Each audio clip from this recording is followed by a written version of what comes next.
ऊढमेवावशिष्यते। ओम शांति शांति शांति।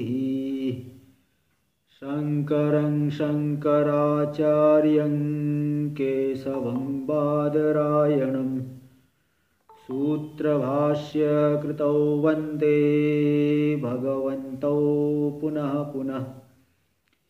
ईश्वरो गुरुरात्मेति मूर्तिभेदविभागिने व्योमवद्व्याप्तदेहाय दक्षिणामूर्तये नमः। ओम शांति शांति शांति। शुक्ल यजुर्वेदीय काण्वशाखीय ईशावास्योपनिषद पर हम लोगों ने विचार आरंभ किया है। इसमें यहाँ पे उपोद्घात भाष्य चल रहा है। प्रकृति विषय की सिद्धि के लिए जो विचार किया जाता है उसको कहते हैं उपोद्घात। उपोद्घात भाष्य पे विचार चल रहा है। यहाँ पे जो है पूर्व पक्षी मीमांसक जो उसके मत का यहाँ खंडन करके कि ये सब मंत्र कर्मकांड कर्मों के अंग नहीं बनेंगे, क्योंकि अकर्म शेष आत्मा के प्रतिपादक है और आत्मा का स्वरूप जो दिखा दिया गया यहाँ पे शुद्ध है, एक है, नित्य है, अशरीर है, सर्वगत है। फिर यहाँ पूर्व पक्षी ने शंका किया कि यदि इस प्रकार का आत्म तत्व है तब तो कर्मकांड का कोई अधिकारी नहीं मिलेगा। क्या बताए कि नहीं, ऐसी बात नहीं है, क्योंकि आप ज्ञान कर्मकांड का उच्छेद हो जाएगा। ये ज्ञानी के लिए बोले रहे हो कि अज्ञानी के लिए? ज्ञानी के लिए कर्मकांड हो तो व्यर्थ ही है, किंतु अज्ञानी के लिए कर्मकांड व्यर्थ नहीं है। जो व्यक्ति नाना प्रकार की कामनाओं वाला है, नाना प्रकार की फल की इच्छा रखता है, तो तत्तल फल की प्राप्ति के लिए नाना प्रकार के कर्मों को करता है, तो यथा संभव जो नाना प्रकार के जो कर्म है, जो जिसको चाहता है, स्वर्ग चाहता है तो विश्वजित आदि याग करेगा, पुत्र चाहता है पुत्रेष्टि याग करेगा। इसमें उदाहरण दिए कि जैसे सेन याग है, तो जिस व्यक्ति को न हिंस्यात् सर्वभूतानि मां हिंस्यात् सर्वभूतानि, ये निषेध शास्त्र का निश्चय वाला है, वो तो सेन विधि को अप्रामाणिक मानेगा है। लेकिन जो व्यक्ति तीव्र क्रोध से युक्त है, तीव्र क्रोध से युक्त अंतःकरण वाला है, उसके लिए सेनादि विधि प्रामाणिक है। निषेध शास्त्र निश्चय वाले को, जो दयालु है, निषेध शास्त्र निश्चय वाला है, सेनादि विधि भले अप्रामाणिक हो, किंतु क्रोध अत्यंत क्रोध से युक्त वाले पुरुष के लिए वह विधि प्रामाणिक है। और फिर दिखाए कि कर्मकांड में कौन कौन अधिकारी होता है, तो अर्थी समर्थो विद्वान अपर्युदस्तश्च कर्मण्य अधिकारी। अर्थी मतलब जो फल चाहता है, समर्थ है, साधन संपत्ति है जिसके पास, विद्वान है, गुरुकुल में अध्ययन किया, यज्ञोपवीत आदि हुआ है, और अपर्युदस्त जो विकलांग आदि न, ऐसा व्यक्ति कर्म के का अधिकारी होता है, दिखाया गया। देखिए टीका में देख लीजिए, यो ही के बाद हम लोगों की पुस्तक में पेज नंबर 7 पे चलेगा, यो ही इत्यादि के बाद, तो PDF वाली है, और जो नई पुस्तक है उसमें थोड़ा अलग है, उसका चलेगा पेज नंबर 6 पे। टीका में यो ही इत्यादि ना वो प्रतीक आया है, उसके बाद अर्थित्वादि युक्तस्य कर्मण्यधिकारा 6ठे अध्याय प्रस्थापित। मीमांसा में 12 अध्याय है, उसके 6ठ अध्याय में बताया गया है। देखो इसके लिए 4 नंबर टिप्पणी में भी दे दिए है, उस टिप्पणी इसके ऊपर है, वो वहाँ भी दिए है। अत्र वदन्ति अर्थी दक्षो द्विजोहम बुध इति मतिमान कर्मसूक्तो अधिकारी। अर्थी मतलब कामी है, दक्ष समर्थ है, द्विजाति है, हम बुध मतलब विद्वान है, यह गुरुकुल आदि में अध्ययन किया है, तो मैं बुद्ध हूँ, दक्ष हूँ, अर्थी हूँ, ऐसा जिसकी बुद्धि है, इति मतिमान कर्मसु उक्तो अधिकारी, वही व्यक्ति कर्म में अधिकारी बताया गया है। इसी बात को टीका में दिखा रहे, अर्थित्वादि युक्तस्य कर्मण्यधिकार षष्ठे अध्याय प्रतिष्ठापित। 6वें अध्याय में जैमिनी महर्षि ने मीमांसा के 6ठ अध्याय में, वहाँ कर्म में अधिकार किसको है? अर्थित्वादि से जो युक्त है, जो कामना से विशिष्ट है, विद्वान है, विद्वान मतलब वेद आदि का अध्ययन किया हुआ है, तो ये सब दिखाए हैं वहाँ पे। अर्थी समर्थ है, सामर्थ्य उसके अंदर है, विकलांग नहीं है, इसको दिखाए। अर्थित्वादि च मिथ्या ज्ञान निदानम, और अर्थित्वादि कामना आदि, भाई जिसको जो अर्थी, जो अर्थ को चाहेगा उसे कहते हैं अर्थी, कामी। अर्थित्व, अर्थित्व का मतलब होगा कामना, कामना आदि तो ये सब मिथ्या ज्ञान निदानम, मिथ्या ज्ञान मूलक होते हैं। विषयों में जो है शोभन बुद्धि होती है, अज्ञान से विषयों में शोभन बुद्धि है, बड़ा अच्छा है, मुझे मिल जाए मैं सुखी हो जाऊंगा, ऐसा संकल्प हुआ, फिर कामना, संकल्प, पहले संकल्प हुआ बहुत अच्छा है, फिर इच्छा हो जाएगी मुझे मिल जाए मैं सुखी हो जाऊंगा। ते जो अर्थित्व आदि है, कामना आदि है, मिथ्या ज्ञान मूलक है। मिथ्या ज्ञान उनका निदान यानी मूल कारण है। मिथ्या ज्ञानम निदानम मूल कारणम यस्य, तो मिथ्या ज्ञान मूलक है अर्थित्वादि। क्यों? क्योंकि नहीं नभोवत निष्क्रियस्य स्वतयो दुखा संसर्गिण परमानंद स्वभावस्य सुखम में स्यात् दुखम में मा भूत इति अर्थित्वम। क्योंकि जो आकाश के समान निष्क्रिय है, स्वयं जो है स्वरूपतः आत्मा में कोई दुख तो है नहीं, उपाधि में कोई संबंध न हो, शरीर आदि से आप अलग अपने आप को देखिए, कोई संबंध, कोई जो है दुख नहीं। शरीर आदि में तादात्म्य करके शरीर आदि भाव को लेकर के ही दुख होता है। तो जो स्वतः दुख से असंसर्गी है परमानंद स्वभाव से, परमानंद स्वभाव वाला है, सच्चिदानंद रूप है। सुखम में स्यात् दुखम में मा भूत इति अर्थित्वम, ऐसा जो परमानंद स्वरूप है, निष्क्रिय है, दुख का लेस ही नहीं है, उसमें ऐसी कामना हो सकती है क्या कि सुखम में स्यात् दुखम में मा भूत, मुझे सुख मिले मुझे दुख न हो, ऐसी कामना कभी स्वप्न में भी संभव नहीं हो सकती। निष्क्रिय में, दुख के परमानंद स्वभाव वाले में।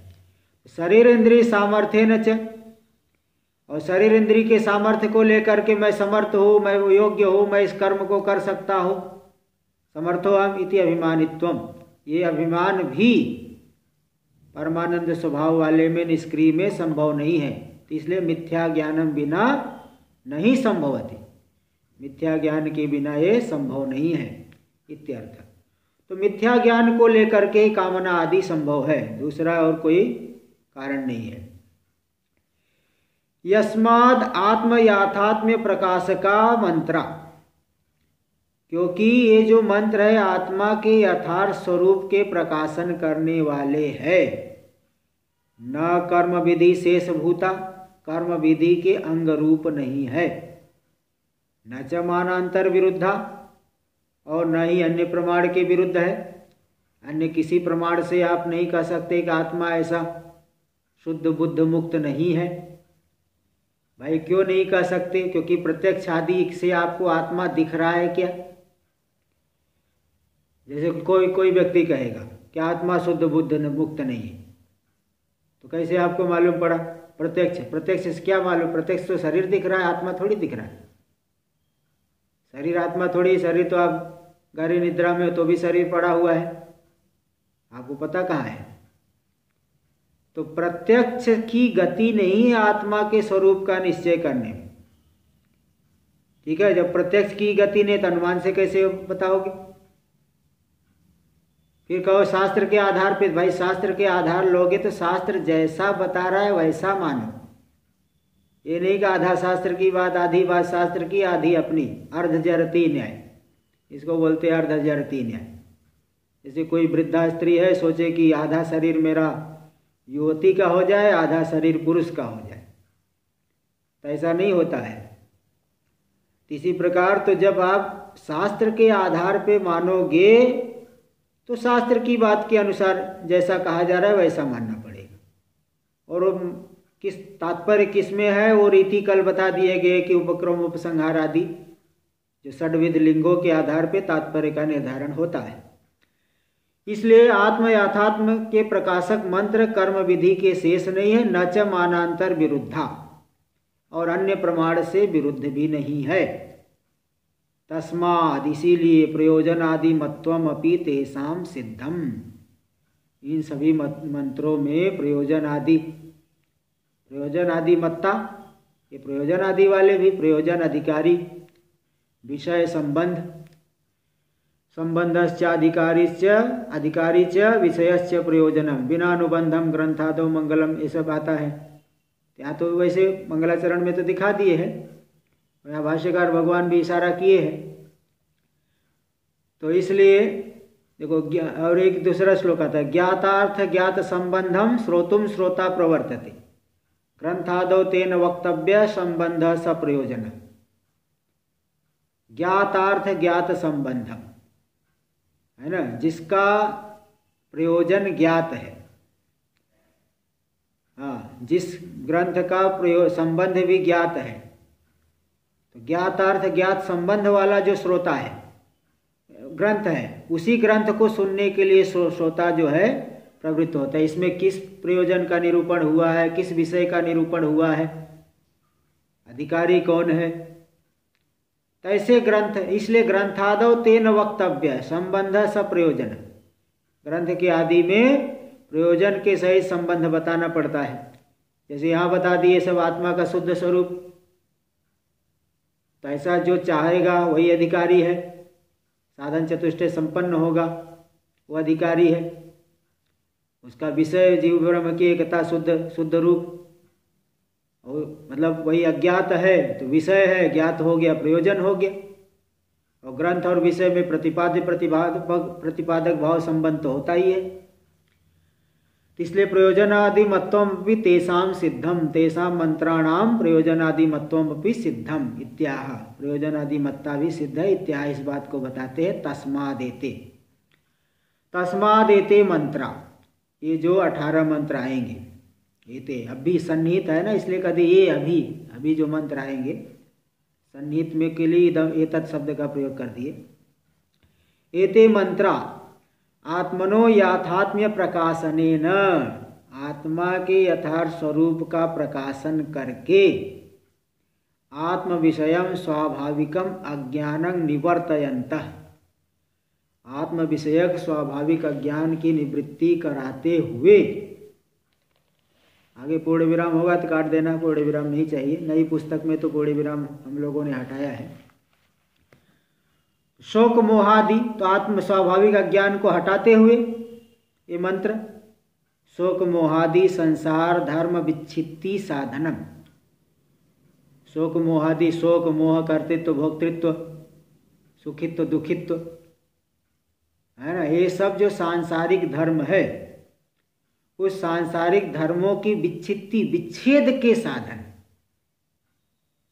इसको हटाएंगे, उसका साधन हटाने का साधन कौन है? आत्मेकत्वादि विज्ञानम, आत्मेकत्व आदि से अद्वितीयत्व नित्यत्व, यह विज्ञान ही शोक मोहादि संसार की विच्छित्ति का साधन है। और इस विज्ञान का उत्पादयंती, इस विज्ञान की उत्पत्ति करेंगे ये मंत्र। कैसे उत्पत्ति करेंगे? विचार करोगे तब उत्पत्ति होगी, कैसे लिखा हुआ है तो उत्पत्ति हो जाएगा। विचार करके इसका तात्पर्य निर्धारण करिए, युक्तियों से मनन करिए, निधिध्यासन करिए, तब जा करके उस गंतव्य पे पहुंच पाएंगे।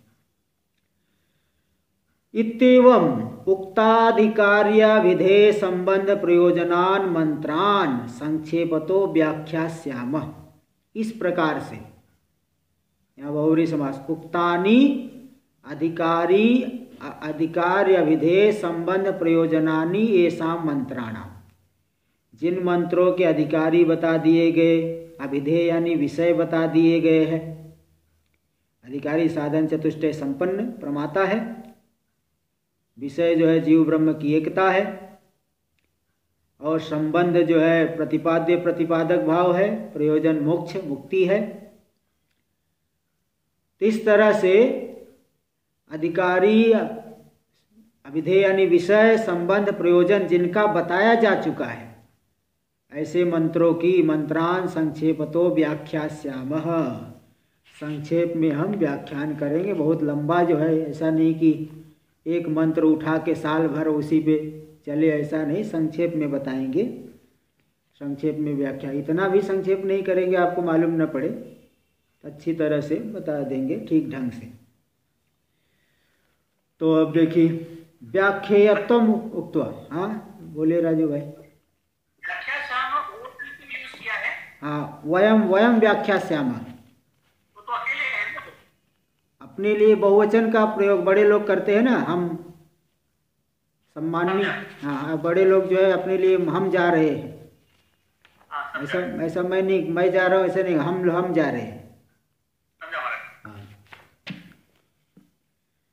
तो व्याख्येयत्वम उक्त्वा प्रतिपदम व्याचष्टि, व्याख्येयत्व की का कथन करके प्रतिपदा। अच्छा पहले मंत्र देखिए, पहला मंत्र थोड़ा साथ में ही उच्चारण भी कर लेना। ओम ईशावास्यमिदं सर्वं यत्किंच जगत्यां जगत् तेन त्यक्तेन भुञ्जीथा मा गृधः कस्य स्विद्धनम्। ओम, किसी भी जो है वेद मंत्र उच्चारण करते हैं तो पहले ओम बोल के, ओम से जो है शुरू में उच्चारण होता है उनका, परमात्मा का वाचक है। ईशावास्यमिदं सर्वम, ईशा यहाँ तृतीया एक वचन, ईश्वरेण, वास्यम यानी आच्छादनीयम, वस आच्छादने धातु, ईश्वर के द्वारा ढकने योग्य है यह सब कुछ। ईश्वर के द्वारा ढकोगे कैसे, ईश्वर से कैसे ढक जाएगा? तो मतलब ये है कि नाम रूप का त्याग करके सच्चिदानंद रूप ईश्वर रूप से देखना, यह ईश्वर के द्वारा ढकना है। जैसे बताया श्लोक तो प्रसिद्ध अस्ति भाति प्रियम रूपम नाम चेत्यांश पंचकम आद्यम त्रयम ब्रह्म रूपम जगद रूपम तत्वद्वयम। संसार में 5 रूप, अस्ति भाति प्रिय रूप और नाम, नाम और रूप। घट है, घट का ज्ञान हो रहा है, हाँ घट इष्ट है, अच्छा लगता है। घट या रूप है, आकार, रूप यानी आकार, और नाम, घट उसी एक नाम है। तो संसार की वस्तु में 5 रूप दिखाई पड़ता है, इसमें से नाम रूप अंश को त्याग दो,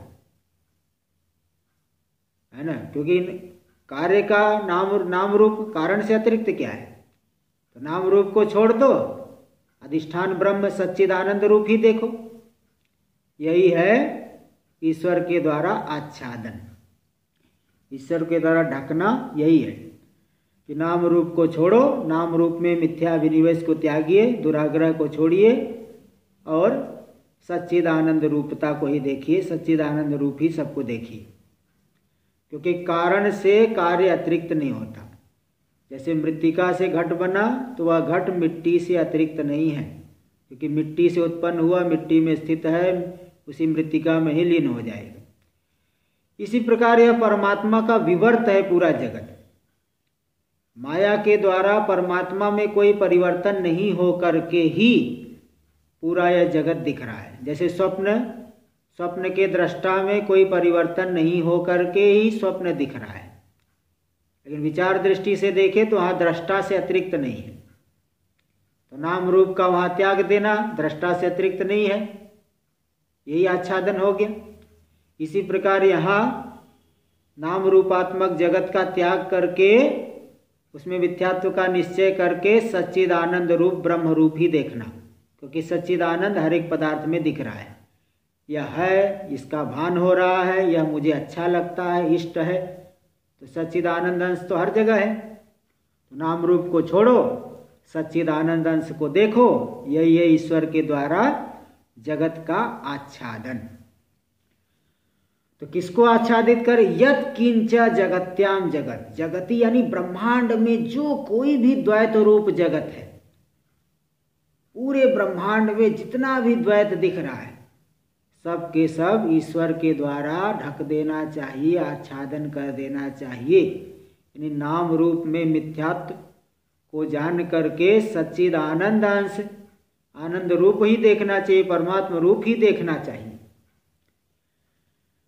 तो ऐसा करेंगे तो क्या होगा? तो तेन त्यक्तेन भुंजीथा, इस त्याग के द्वारा, त्यक्त यानी यहाँ भाव अर्थ में है, त्यक्त यानी छोड़ दिया गया, धन आदि और ये सब ध्यान आदि नहीं, छोड़ा गया नहीं बल्कि छोड़ना, त्याग। नपुंसके भावेक्तः ऐसा सूत्र आता है, व्याकरण जानने वाले जानते हैं।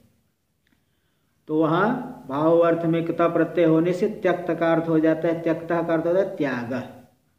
तो तेन त्यक्तेन मतलब त्यागेन, नाम रूप का जब त्याग दिए सच्चिदानंद रूप ही देखोगे तो आत्मनिष्ठा बढ़ती जाएगी। इस त्याग के द्वारा ही भुंजीथा का मतलब है पालयथा, पालन करो मतलब स्वरूपावस्थिति को प्राप्त करो, है ना। ये जो है त्याग के द्वारा, नाम रूप के त्याग के द्वारा भुंजीथा भोग, भुंजीथा कुछ लोग कहते थे द्वैतवादी भोग करो, भोग करो नहीं, पालन करो, आत्मस्वरूपावस्थिति की प्राप्ति करो, आत्मनिष्ठा को बढ़ाओ। माँ गृध कस्य सिद्धनम, किसी के धन की इच्छा मत करो। अब बताओ, जब सब कुछ छोड़ दिया तो फिर धन की इच्छा कहाँ से करेगा? तो बताएगी नहीं भाई ऐसी बात नहीं है, पूर्व के संस्कारों से वो जो है उसके अंदर इच्छा हो सकती है। घर में जो है जैसा व्यवहार किया है पूर्व के संस्कारों से ऐसी इच्छा हो भी सकती है, अथवा किसी ऐसे संग में पड़ा, संग से भी ये दोष आ जाता है, वह इच्छा दोबारा हो गई। कई बार ऐसे घटनाएं, महात्मा बन करके भी फिर गृहस्थ बन गए। इसलिए कौन, ये तो कोई बड़ी बात नहीं बता रहे। एक बार कुछ समय पहले की बात है, 1-2 वर्ष पहले की बात, एक व्यक्ति यहाँ आया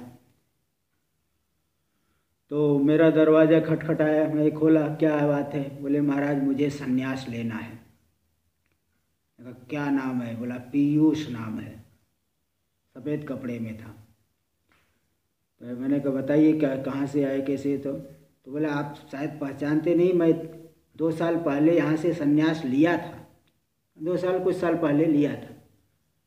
फिर मैंने कहा फिर क्यों आ रहे हो, सफ़ेद कपड़ा कैसे हो गया तुम्हारा? बोला महाराज जी क्या करूँ, मैं घर चले गया था, घर में रहने लगा था, ये दोबारा आया हूँ। मैंने कहा तुम्हारे जैसे लोगों को यहाँ संन्यास नहीं होता है, तुम जाओ यहाँ से। उसको भगाया। तो मतलब ये है कि पूर्व के संस्कारों से व्यक्ति जो है फिर वहीं पहुँच सकता है, अथवा धन आदि का चिंतन करेगा और मेरे संग्रह करूँ, ये करूँ, वो करूँ, है ना। यद्यपि देखिए जहाँ शास्त्र में बातें सन्यासी की आती, शास्त्रीय सन्यासी की बातें आती है। शास्त्र में ऐसा होना चाहिए, इस तरह से मतलब बताएगा, इस तरह से होना चाहिए। अब आज के ज़माने में अब बिल्कुल धन नहीं रखने वाले तो ऐसे तो कम ही है, क्योंकि जैसे कुछ मुझे दवाई लेने जाना है, अब कोई दुकानदार ये थोड़ी कहेगा कि सन्यासी हो तुमको फोकट में देंगे, ऐसा तो कोई नहीं है। इसलिए मतलब कि संग्रहशीलता हमारे अंदर नहीं होनी चाहिए, जितना आवश्यक हो अनावश्यक जो है संग्रह नहीं करना चाहिए। नहीं तो ऐसे लोग तो बड़े उपदेश देते हैं, कई बार ऐसा होता है लोग बड़े उपदेश, अरे आप तो सन्यासी हो। एक महात्मा बता रहा था, वो कहीं रास्ते में गया, किसी दुकान पे चाय पी रहा है, तो ऐसे बातचीत चली, प्रसंग चला, महाराज जी महात्माओं को पैसे की क्या ज़रूरत है, आप लोगों को पैसे की क्या ज़रूरत है? तो बोले ठीक है भाई, तो चाय पी के जाने लग गए। तब बुलाया, महाराज जी मेरा पैसा तो देते जाइए। बोले भाई तू 5 रुपए की चाय नहीं छोड़ सकता, तो और साबुन तेल कुछ लेना होता है, कुछ दवाई लेनी है, तो कौन छोड़ेगा, कौन छोड़ता है? तो मतलब ये है कि, और ये बात मैंने प्रेमपुरी जी महाराज की जीवनी में भी देखा, को वो एक बार भ्रमण में थे तो बहुत बीमार पड़े, तो उसके बीमारी की दवाई लेने के लिए पैसा चाहिए। अब बताओ उस समय की बात 50-60 वर्ष पहले, तो डॉक्टर के पास नहीं पैसा देंगे तभी हम दवाई देंगे। तो उन्होंने ये लिखा अपनी जीवनी में, वो जो थोड़ा सा आता है कि भाई जो है जैसे यहाँ पे तिलक लगाया जाए काले रंग का तो शोभा देता है, पूरे मुख पे ही काला रंग पोत ले वो तो बहुत जो है वो शोभा नहीं देगा बल्कि वो निंदा का पात्र बनेगा। हाँ, इधर थोड़ा सा तिलक लगाए काले रंग का तो शोभा देता है। तो बोले इसलिए जितना अत्यल्प इसको हम सेवन कर सकते, ऐसा उन्होंने अपनी जीवनी में लिखा। तो मतलब ये है कि वैसे तो शास्त्रीय दृष्टि से देखें तो बिल्कुल छूना ही नहीं चाहिए, लेकिन आज के ज़माने में तो ऐसा है, तो जितना मतलब अत्यल्प से काम चले, संग्रहशीलता नहीं होनी चाहिए। तो किसी के धन की उसका धन मुझे मिल जाए लोभ करे, ऐसा कभी नहीं करना चाहिए। तो मतलब ये तीनों ऐषणाओं का त्याग करके नाम रूप में मिथ्यात्व बुद्धि करते हुए स्वरूपावस्थिति का की प्राप्ति करे। ये जो है श्लोक का अर्थ हुआ, ये मंत्र का अर्थ हुआ, किसी के धन की इच्छा न करे, ऐसा बताया। तब देखिए भाष्य में ईशावास्यम इत्यादि, ईशा ईष्टे इति ईट तेन ईशा, देखो प्रातिपदिक है ईश तालव्य सकारांत, उसका प्रथमा एक वचन बनेगा ईट, ईट ईट ईशौ ईशः, ईशम ईशौ ईशः, ईशा ईडभ्याम ईड भी, इस तरह से रूप बनता है। तो तृतीया एक वचन का रूप है ईशा, प्रथमा एक वचन में रूप बनेगा ईट अथवा ईड, ड ट ड, दो में से कोई एक बन सकता है। इष्टे इति ईट, इस ऐश्वर्य धातु है, जो शासन करने वाला है उसे कहते ईट, यानी ईश्वर जो पूरे जगत पे शासन करता है। अब यहाँ शंका हो सकती है कि जो निर्गुण है, निराकार है, निर्विशेष है, वह शासन कैसे करेगा। तो देखिए, यद्यपि परमात्मा निर्गुण निराकार निर्विशेष है, किंतु वही परमात्मा जब माया से विशिष्ट हो जाता है तो उसकी ईश्वर संज्ञा हो जाती है। उसी ईश्वर से फिर जगत की उत्पत्ति होती, प्राणियों का कर्म जब उद्भूत होता है तो वो पर्यालोचना करके जगत की सृष्टि करते हैं। तो यतो वा इमानि भूतानि जायन्ते येन जातानि जीवन्ति यत् प्रयन्ति अभिसम विसन्ति तद विजिज्ञासस्व तद ब्रह्म, जिससे संपूर्ण भूत उत्पन्न होते हैं, जिसमें उत्पन्न होकर के स्थित रहते हैं, जिसमें जाकर के लीन हो जाते हैं। ईशा इष्टे इति ईट तेन ईशा, उस ईश्वर के द्वारा। तो ईश्वर ईशिता परमेश्वर, परमात्मा सर्वस्य, ईश्वर यानी जो ईश्वर शासन करने वाला है, जो परमेश्वर है, सर्वस्य परमात्मा, सभी की परमात्मा है, परमात्मा है। तो अब ये दिखाएंगे, टीका में पहले देख लीजिए। ईश ऐश्वर्य अस्य धातो हो, धातु है ईश ऐश्वर्य, उस धातु से क्विपी, क्विप प्रत्यय करेंगे, क्विप च सूत्र से क्विप प्रत्यय हो जाता है। क्विपी लुप्ते कृदंत रूपम ईट, क्विप का लोप करके फिर प्रातिपदिक संज्ञा होकर के सु आया, सु का भी लोप हो गया, लोप करके प्रथमा एक वचन में रूप बन जाएगा ईट। तस्य तृतीय एक वचनम ईशा, तृतीय एक वचन में बन गया ईशा, ईश्वरेण। तब यहाँ शंका कर, ननु कर्तरी क्विप विधानात्, जो है जो क्विप प्रत्यय हुआ है वो तो कर्तार्थ में कर्तरी कृत ऐसा आता है सूत्र, कर्तार्थ में क्विप प्रत्यय होता है। तो कर्तार्थ में क्विप प्रत्यय का विधान होने से ईष्टे इति ईट, जो ऊपर यहाँ भाष्य में दी ईष्टे, ईष्टे में एकार नहीं दिख रहा है क्योंकि वो व्याकरण जानने वाले जानते हैं एक संधि होकर के ये चो यवा यावा होकर के आकार का लोप हो चुका है। ईष्टे मतलब जो शासन करने वाला।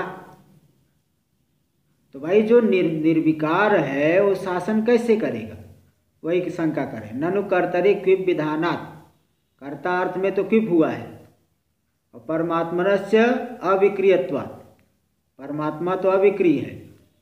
कथम क्विबंत शब्दवाच्य, तो क्विप प्रत्यांत शब्द जो ईट है, उस ईट शब्द वाच्य परमात्मा कैसे होगा? तत्र, इसलिए कह रहे हैं कि ईशिता परमेश्वर सर्वस्य, जो ईशिता है शासन करने वाला है, परमेश्वर है सभी का। तो किस प्रकार से शासन?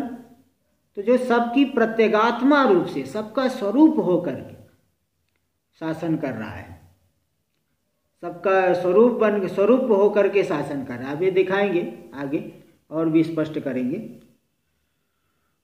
तो अब देखिए इसको दिखा रहे आगे, टीका में ही आगे देखिए। मायोपाधेर ईशन कर्तृत्व संभवात, यद्यपि जो है शुद्ध में ईशन कर्तृत्व संभव नहीं है, शुद्ध शासक नहीं है, किंतु वही माया से विशिष्ट होकर के ईश्वर पदवाच्य हो जाता है।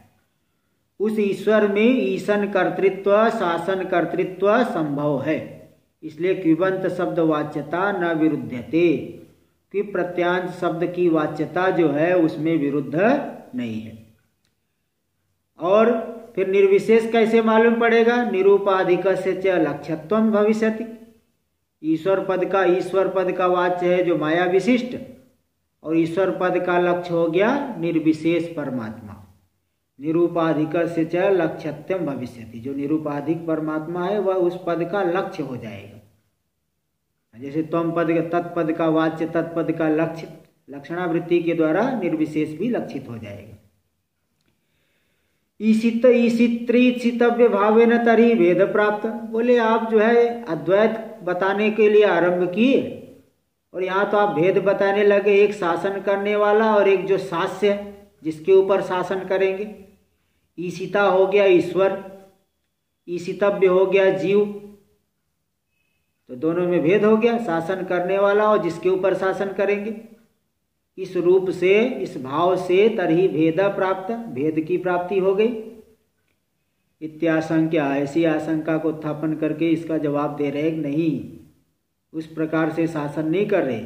देखिए भाष्य में, सही सर्वम इष्टे, वह सभी के ऊपर शासन करते हैं।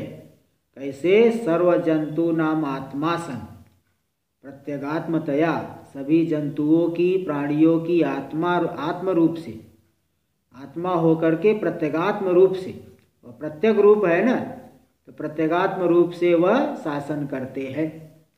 जैसे कोई जो है सैलून जो जहाँ पे बाल कटवाते हैं उसमें चारों तरफ दर्पण लगा रहता है, तो अगर एक व्यक्ति खड़ा हो गया तो उसकी जो है लंबी लाइन दिखेगी दर्पण में, एक के बाद एक लाइन से खड़ा हुआ है। वो थोड़ा सा ऐसा अंगुली उठा दिया तो सभी जगह अंगुली उठ जाएगी, अंगुली नीचे कर दिया फिर सभी जगह अंगुली नीचे हो गई। इस तरह से जैसे देखिए वहां बिंब प्रतिबिंब के ऊपर शासन कर रहा है, सभी के ऊपर वो शासन कर रहा है।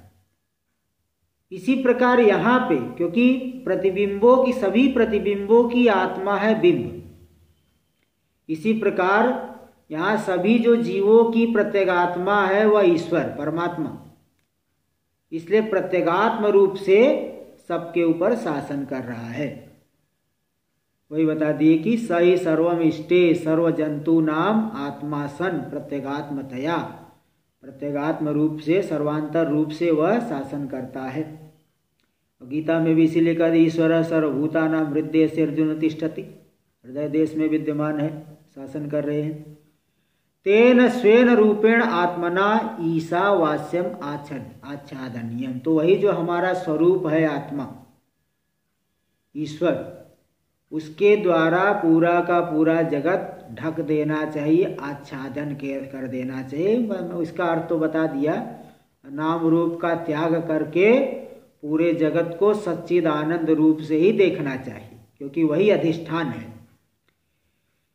देखो इसका थोड़ा टीका में दे रहे, सर्व जंतु नाम आत्मा सन यथा आदर्शादिषु प्रतिबिंबा नाम आत्मा सन बिंब भूतो देवदत्त, आदर्श दर्पण आदि, उसमें जो है प्रतिबिंब, जितने भी प्रतिबिंब दिखेंगे, एक देवदत्त के कई लाइन की लाइन लग गई दोनों तरफ अगर दर्पण है तो सभी प्रतिबिंबों की आत्मा होते हुए वह बिंब स्वरूप जो देवदत्त ईशिता भवती, सभी प्रतिबिंबों के ऊपर वह शासन करने वाला हो गया। तथा कल्पित भेदेन ईशित्री ईशितव्य भाव संभवात। इसी प्रकार कल्पित भेद को लेकर के एक जो है, एक की उपाधि मलिन है, मलिन उपाधि वाला है जीव, और एक की उपाधि उत्कृष्ट है, माया उपाधि वाला, शुद्ध सत्व प्रधान माया, मलिन सत्व प्रधान अविद्या अंतःकरण। अंतःकरण वाला उपाधि हो करके वह जीव अपने में निकृष्टता का अनुभव कर रहा है, उपाधि के दोष उसमें मालूम पड़ रहे हैं, और उत्कृष्ट उपाधि वाले होने से वह सर्वज्ञ सर्वशक्तिमान हो गए। तो कल्पित उपाधिक भेद को लेकर के शास्य शासक भाव बन जाएगी, एक शासक बन गया और एक उसके द्वारा शासित हो रहा है, ईशितव्य हो रहा है। तो कल्पित भेदेन ईशित्री ईशितव्य भाव संभवात न वास्तव भेदानुमानम संभवती। वास्तव भेद का अनुमान नहीं आप कर सकते ईशितव्य ईशित्री ईशितव्य भाव को लेकर के, वो कल्पित भेद से ये सब भाव बन गया। अब यहाँ दिखा रहे कि वास्यम आया, ईसा वास्यम, वस आच्छादने, ये अदादि गण की धातु है, आत्मनेपदी। वस आच्छादने अस्य रूपम वास्यम, इसका रूप है वास्यम। इससे री हलोर ण्यत, व्याकरण जानने वाले जानते, री हलोर ण्यत ण्यत प्रत्यय होकर के वास्यम बन जाएगा। तत्वतः ईश्वरात्मकम एव सर्वम। देखिए तात्विक दृष्टि से देखा जाए तो पूरा का पूरा जगत ईश्वरात्मक है, ईश्वर स्वरूप है, तो भी सर्वम ईश्वरात्मकम एव भ्रांत्या यद अनीश्वर रूपेण गृहीतम। भ्रांति से, अज्ञान से जो जगत को अनीश्वर रूप से देख रहा है, ईश्वर से भिन्न रूप से जगत को सत्य मान करके घटपट पर्वत नदी सब जो है अलग अलग करके मान रहा है, सत्य मान रहा है। तो भ्रांति से जो ईश्वर भिन्न रूप से ग्रहण कर रहा है, जगत को सत्य मान रहा है, तत्सर्वम ईश्वर एव, उन सभी को जिनको आप ईश्वर से भिन्न रूप से अज्ञान दशा में माना था, वे सभी के सभी परमात्म रूप ही है। ईश्वर एव आत्मा एव, आत्मा एव आत्मा ही है, सच्चिदानंद रूप ही है। इति ज्ञानेन आच्छादनीयम, नाम रूप का तिरस्कार करके यह ईश्वर ही है, आत्मा ही है, इस प्रकार से आच्छादन करना चाहिए, क्योंकि आत्मा सबका अधिष्ठान है, सर्वाधिष्ठान। सर्वात्मक ईश्वरो अस्मि इति ज्ञातव्यम। सर्वात्मक ईश्वर जो सब सर्वस्वरूप है, सर्वात्मक है, सभी रूपों को धारण किया हुआ वही है। नाना प्रकार की उपाधियों में नाना रूप में दिख रहा है। कुत्ते के शरीर में कुत्ता जैसा दिख रहा है, गधे के शरीर में गधा, मनुष्य के शरीर में मनुष्य जैसा दिख रहा है। तो उपाधि को लेकर के अलग अलग दिख रहा है, लेकिन वह एक ही है। तो वह जो सर्वात्मक ईश्वर वही मैं हूँ, ऐसी जो है इति ज्ञातव्यम, ऐसा जानना चाहिए। इस तत्वोपदेश, यही है तात्विक तत्वोपदेश। ये कोई आरोप करके उपदेश नहीं कर रहे कि सालग्राम शिला में विष्णु बुद्धि करो, नर्मदेश्वर में शिवलिंग में शिव जी बुद्धि करके उपासना करो। ये आरोप करके यहाँ उपासना नहीं करना है, बल्कि ये तत्वोपदेश है, तात्विक उपदेश। ये जो है जैसे छांदोग्य में तत्वमसि इतिवत, वह ब्रह्म तुम ही हो, त्वम तत्, तुम ही वह ब्रह्म हो। ये वास्तविकता का कथन है, कोई जो है ऐसा नहीं कि ये आरोप करके बोल रहे हैं। देखो इसमें श्लोक भी दिखा रहे हैं, ब्रह्मैव सर्वमात्मैव सत्प्रकाशा विशेषतः ह्योपादेय भावोऽयं न सन् स्वप्नवदीर्यते। ब्रह्मैव सर्वम आत्मैव, पूरा का पूरा जगत ब्रह्म ही है, आत्मा ही है। क्यों? सत्प्रकाशा विशेषतः, सभी जगह सत्ता अंश दिख रहा है, चिद अंश दिख रहा है। जो सभी पदार्थों का ज्ञान हो रहा है वह क्या है? प्रकाश अंश है, चिद अंश है। सभी है करके बोलते हैं, घट है, पट है, सत्ता अंश है। तो सत प्रकाश विशेष रूप से, समान रूप से सब जगह मालूम पड़ रहा है। इसलिए जो हेयोपादेय भाव है यह ग्राह्य है, यह त्याज्य है, यह हे है, परित्याज्य है। जैसे कोई अनिष्ट करने वाली चीज़ है, बोले इससे दूर ही रहो। कोई जो है अच्छी चीज़ देखा, बोले इसको ग्रहण कर लो। बोले जो हेयोपादेय भाव है, अयम न सन, सत्य नहीं है, सत्य नहीं है। क्यों? स्वप्नवदीर्यते, स्वप्न के समान। जैसे स्वप्न में भी शत्रु से दूर रहो, मित्र के पास जाओ, ये सब व्यवहार होता है, लेकिन उसे सत्य कहाँ मान लेते हैं। दिखने से वस्तु को सत्य मान लिया जाए तो न जाने कितनी बार जो है सर सीपी में चांदी देख करके दौड़े हैं उसकी तरफ, कितनी बार रज्जू में सर्प दे जान करके वहाँ से भागे हैं दूर, कितनी बार जो है मित्र को हमने शत्रु जान लिया है, कितनी बार अच्छे आदमी को बुरा समझ लिया, बुरे आदमी को अच्छा समझ लिया, कितनी जगह धोखा खाए हैं। अगर दिखने मात्र से ही सब कुछ हो जाता तो ये सब बातें तो नहीं होनी चाहिए। वहाँ जो है वास्तव में वो ऐसा नहीं मिलता। सीपी में चांदी समझ के दौड़े, लेकिन मिला क्यों नहीं। रस्सी में सर्प जान करके वहाँ से भागे, बाद में पता चला वो रस्सी है, तो सर्प होना चाहिए था। दिखने मात्र से कहाँ हो गया, दिखने मात्र से नहीं हुआ। इसलिए जो हेयोपादेय भाव है, ग्राह्य त्याज्य, इसको ग्रहण करना चाहिए, इसको छोड़ देना चाहिए। उपादेय मतलब ग्रहण करना चाहिए, हेय मतलब त्याग करना, त्याग हातुम योग्यम इति हेयम। तो जो हेयोपादेय भाव है सत नहीं है, सन नहीं है, बल्कि स्वप्न के समान है। और भी उक्तम च अन्यत्र भी कहा गया है, न बंधोस्ति न मोक्षोस्ति न विकल्पोस्ति तत्वतः नित्य प्रकाश एवास्ति विश्वाकारो महेश्वरः इति। न बंधोस्ति न मोक्षोस्ति, बंधन भी नहीं है, मुक्ति भी नहीं है। बोले बंधन क्यों नहीं, अनुभव में तो आ रहा है। तो भाई ये बंधन, ये तो अज्ञान की वजह से शरीर आदि से हम लोग जुड़ गए हैं, ऐसा लग रहा है बंध गए है ना, बंधा हुआ से मालूम पड़ रहा है, लेकिन वास्तव में बंधन नहीं है। और जब बंधन ही सत्य नहीं है तो फिर मुक्ति भी कहाँ से सत्य होगी। बंधन को लेकर के मुक्ति कह देते हैं। जैसे कोई व्यक्ति जेल में फंसा हुआ है, जेल में बंद है, तो उसे तो बंधन है, और वहां से छूटेगा तो मुक्त हो गया, वहां से छूट गया। और यहां आप ढूंढो क्या बंधन है, बताइए बंधन कहाँ है, कौन सी रस्सी से आप बंधे हुए हो। एक हमारी वासनाएं जो है जुड़ी हुई है पदार्थों के साथ, उन वासना रूपी रस्सी से व्यक्ति बंधा हुआ है। वासना को छोड़ दे तो बस कोई बंधन है ही नहीं। तो वासना को ही ये बंधन मान के रखा है, वासना ही बंधन। वास्तव में क्या बंधन है, किसको किसने बांध के रखा है। न तो बंधन है, न ही मुक्ति है। न विकल्पोस्ति, कोई विकल्प भी नहीं करते, तो भोक्तृत्व, सुखित्व, दुखित्व, जो कुछ भी मालूम पड़ रहा है वास्तव में नहीं है। सब उपाधि को लेकर के, औपाधिक भाव है।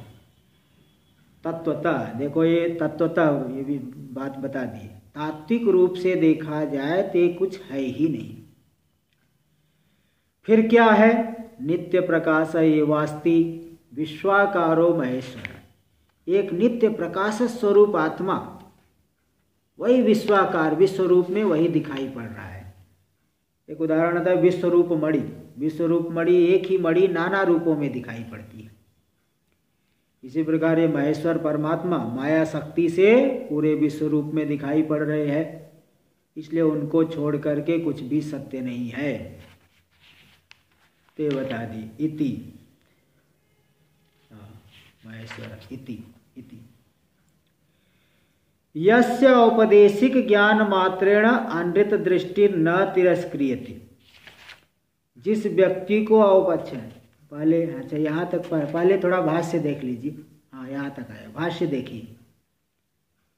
तो वह जो परमात्मा है सभी जंतुओं की प्रत्यगात्मा रूप से शासन करने वाला है। प्रत्यगात्म रूप से, अंतरतम रूप से शासन कर रहा है, सबके भीतर वो शासन, प्रत्यगात्म रूप से शासन कर रहा है। तेन स्वेन रूपेण आत्मना ईशावास्यम आच्छादनीय यहाँ तक हो गया था। किम, किसको ढक देना चाहिए, ईश्वर भावना से किसको ढक देना है, तो बोले इदम सर्वम यत् किंच, यह सब कुछ, कौन कौन, यत् किंच, जो कुछ भी दिख रहा है, यत् किंचित जगत्याम पृथिव्याम जगत, जगती ब्रह्मांड में, पृथ्वी में जो कुछ भी द्वैत रूपी जगत दिख रहा है, भेद रूपी जगत दिख रहा है, वह सर्वम तत्सर्वम, उन सभी को स्वेन आत्मना ईशेन प्रत्यगात्मतया, स्वयं आत्मा के द्वारा, ईश्वर के द्वारा प्रत्यगात्म रूप से, आमेव इदम सर्वम इति परमार्थ सत्य रूपेण, मैं ही यह सब कुछ हूँ, इस तरह से परमार्थ सत्य रूप से, अनृतम इदम सर्वम चराचरम, यह पूरा जो है मिथ्या, सब चराचर जगत मिथ्या है, उस चराचर मिथ्या जगत को मैं ही सब कुछ सर्वात्मक हूँ, इस तरह से परमार्थ सत्य रूप से ढक देना चाहिए। यानी सब कुछ सच्चिदानंद रूप है, वही मैं हूँ, ऐसी भावना करनी चाहिए, इससे जो है ढक जाएगा। सत्यता जो है पूरी तरह से गायब हो गई। शुरुआत में तो सत्यता थोड़ी बहुत रहे, मालूम पड़ेगी, लेकिन ऐसी इस तरह से अभ्यास करते करते वो सत्यता गायब हो जाएगी। तो आच्छादनीय स्वेन परमात्मना, स्वेन परमात्मा, अपने जो है परमात्मा रूप से।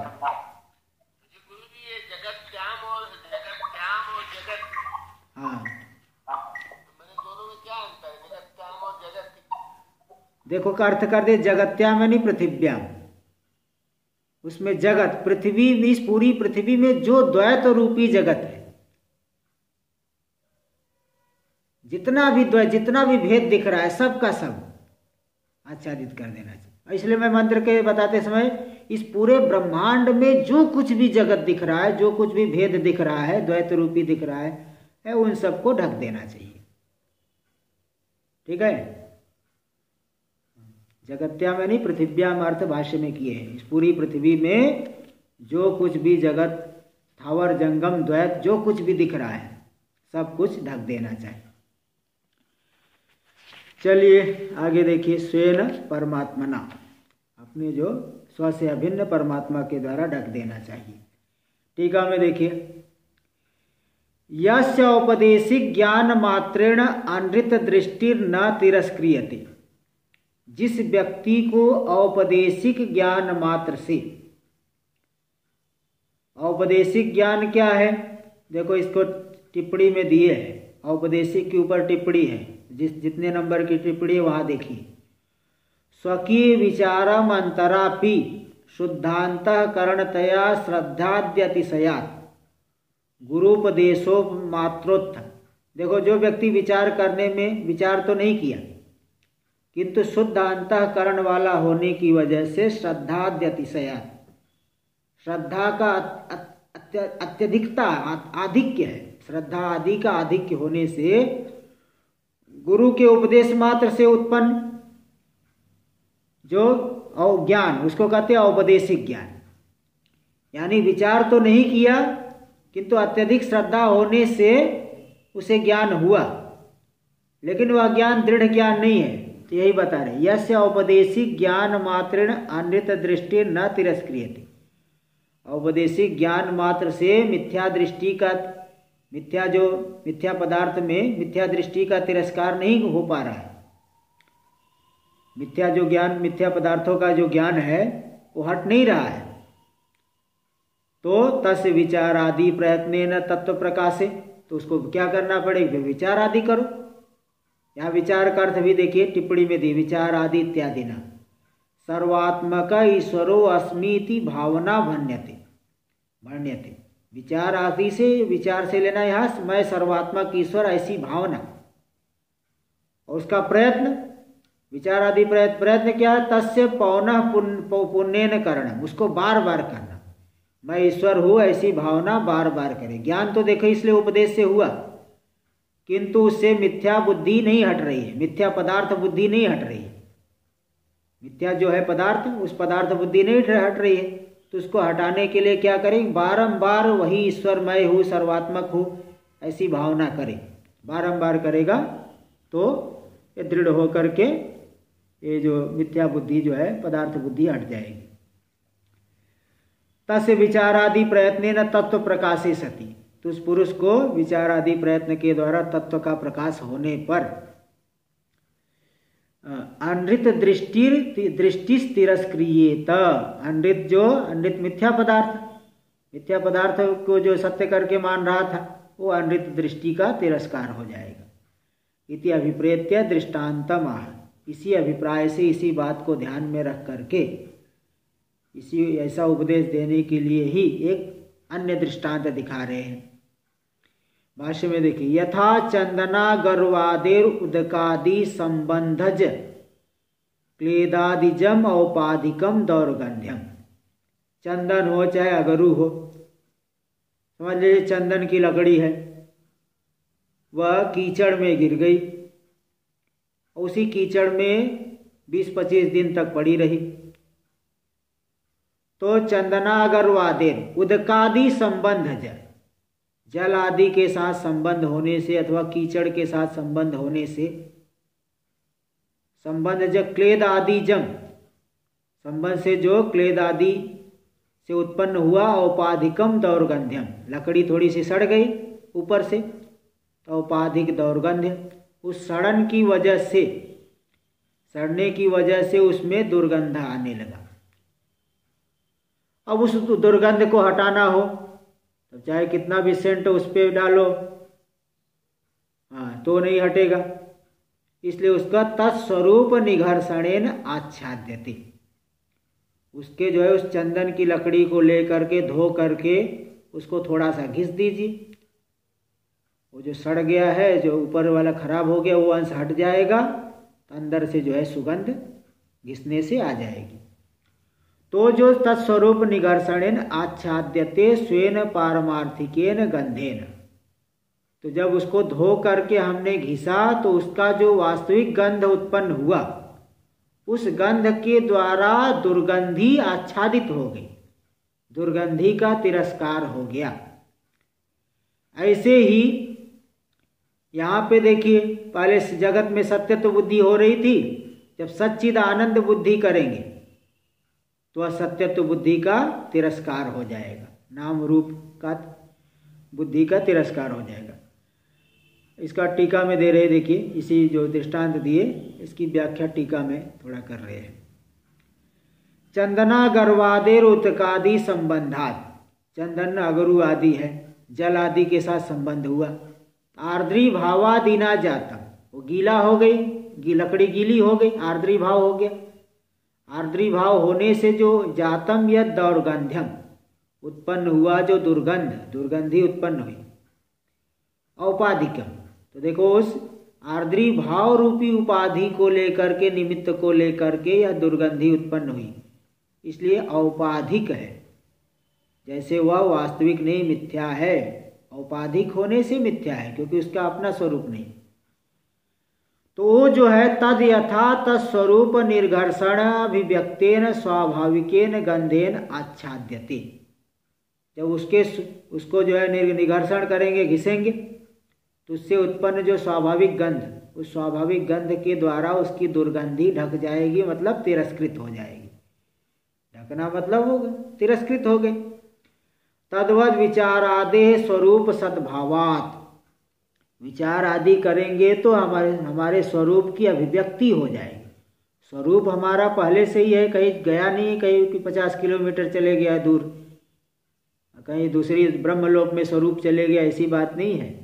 स्वरूप हमारा तो पहले से ही है, लेकिन विचार आदि करोगे तो अज्ञान तिरस्कृत हो करके स्वरूप की अभिव्यक्ति हो जाएगी। तो स्वरूप सद्भावात यानी स्वरूप अभिव्यक्ति हो गई। सद्भाव होने से, अभिव्यक्ति होने से मिथ्या बुद्धेर बाधकत्वम संभवती, मिथ्या बुद्धि जो है क्या हो जाएगी, मिथ्या बुद्धि का वह बाधक बन जाएगी। विचार आदि स्वरूप का अभिव्यक्त करके मिथ्या बुद्धि का बाधक बन जाएगा। इत्याह तद्वदेव, तो जैसे दृष्टांत दिखाया अब दाष्टान्तिक में, तद्वदेव ही स्वात्मन्य अध्यस्तम अभी है ना, ये आज आगे का पाठ हम लोग कल करेंगे यहाँ से, क्योंकि पंक्ति लंबी है, कल करेंगे। ओम पूर्णमदः पूर्णमिदं पूर्णात् पूर्णमुदच्यते पूर्णस्य पूर्णमादाय पूर्णमेवावशिष्यते। ओम शांति शांति शांति।